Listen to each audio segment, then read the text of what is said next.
Hey everyone, Ida from P2P here, and welcome back to Headline Mondays, and happy Japan GP race week. So, what happened last week? Well, there wasn't too much talk, I want to say. There were still some headlines that you might have missed. So, we're going to start off with Aston Martin, or rather, Fernando Alonso. While he has said that he will likely stay with Aston previously, because if you might recall, his contract is at the end of this year, he will have to see what the car brings.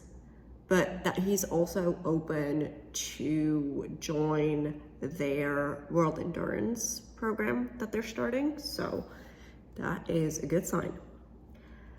But he did say that he was very disappointed about getting that penalty that I mentioned last week after the Australian GP, since he thought he was not driving dangerously.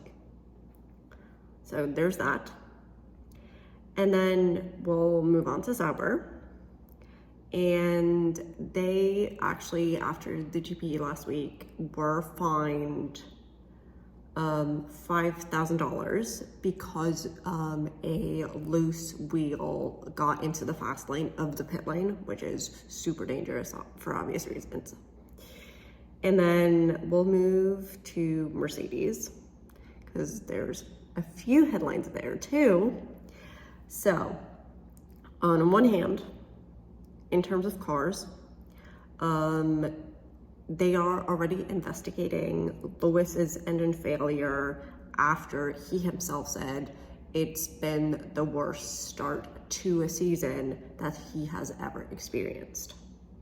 And they're optimistic they can find what it is that's wrong, but as far as I've heard, they don't 100% know yet what it is.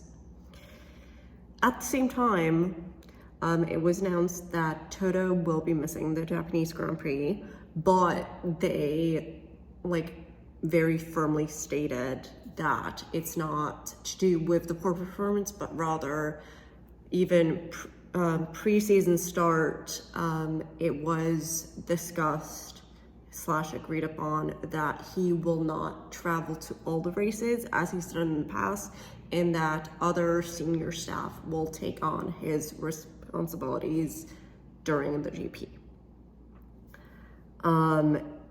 But what he did say was that Max is his number one pick to replace Lewis in 2025. And honestly, I kind of want Max to do it just for the plot. But more driver talk in Wednesday's episode of the podcast. Anyway, so now that we've talked about Toto wanting Max, who would Horner want? Well, because as we know, Carlos after this season is a free agent, and actually Horner said he hasn't ruled him out for the second Red Bull seat. Because remember, Checo's contract is up. So we'll see what happens there. On Max's side of the garage, it was announced that Max's chief mechanic, Lee Stevenson, is set to join Sauber after 18 years with Red Bull, which is surprising because he's been there for all of Max's wins, and even before with Seb.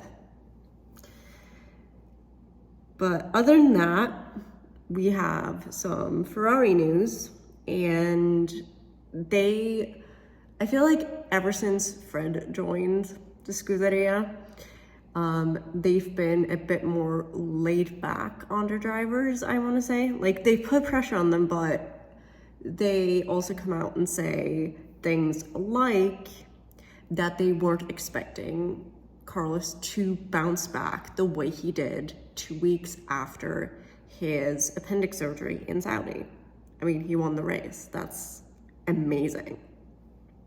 And then in terms of Williams, as you guys might remember, Alex crashed his car during free practice in Australia, and then Logan's, because they didn't have a spare chassis body of the car, Logan was told to sit this one out, and his car was given to Alex, and there was a lot of controversy around it, and even Alex admitted that Logan was a trooper, his words, about the whole situation, and that he himself would have not wanted to be in Logan's shoes. And I feel like that very much speaks to Logan's character and how much of not Alex's decision it was. Like, it was above both of their pay grades to make that decision. And then we have our first rookie FP1 session announcements with Red Bull Junior Iwasa replacing Danny Rick in his RB for FP1 at the Japanese Grand Prix. And for those of you who don't know what those rookie sessions are, it's basically where each team needs to put two drivers, or, well, actually, basically they have to have a driver or multiple drivers, it's up to them, drive each of their cars at least once during FP1s throughout the season. And the requirement is that the person that replaces the usual driver in that car has not started more than 2 Grand Prix. So for example, even though Liam Lawson is not in F1, he would not qualify anymore because of last year's replacement of Daniel Ricciardo when he broke his hand. On the other hand, for example, Ollie Behrman, having only done 1 F1 race so far, would still qualify for those sessions.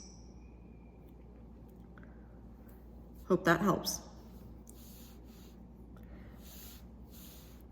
And then we have some World Endurance Racing and other other motorsport news. So,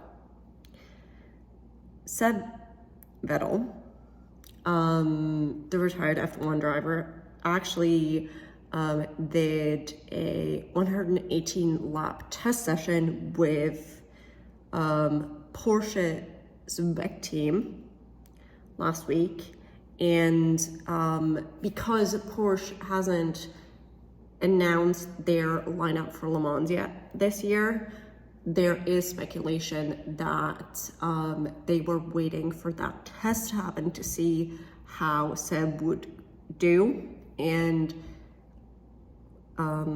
might offer him the Le Mans spot, one of the spots, because it's multiple drivers, 1 car. And then we have some Drive to Survive news, because they hinted at wanting to feature the whole Horner saga that happened over winter break, which is going to be interesting. A, whether it happens, and B, if it happens, how would they cover it? Because it's such a delicate matter that has not completely been resolved yet, from what I've heard. And then we have some MotoGP news, and honestly, I'm only including this because it's Liberty Media. So Liberty Media are the owners of F1 since 2017, and they've now, this literally just broke the news, acquired MotoGP, basically motorcycle F1 for motorcycles, let's put it that way. And if you want to know more about MotoGP, we did a whole episode breaking everything down last year, so go check that out if you're interested. So, but basically now Liberty owns both top tiers of two-wheel motor racing and four-wheel motor racing. It's going to be interesting to see what happens to MotoGP. Hope you enjoyed that overview of last week's headlines, and see you guys next week. Bye.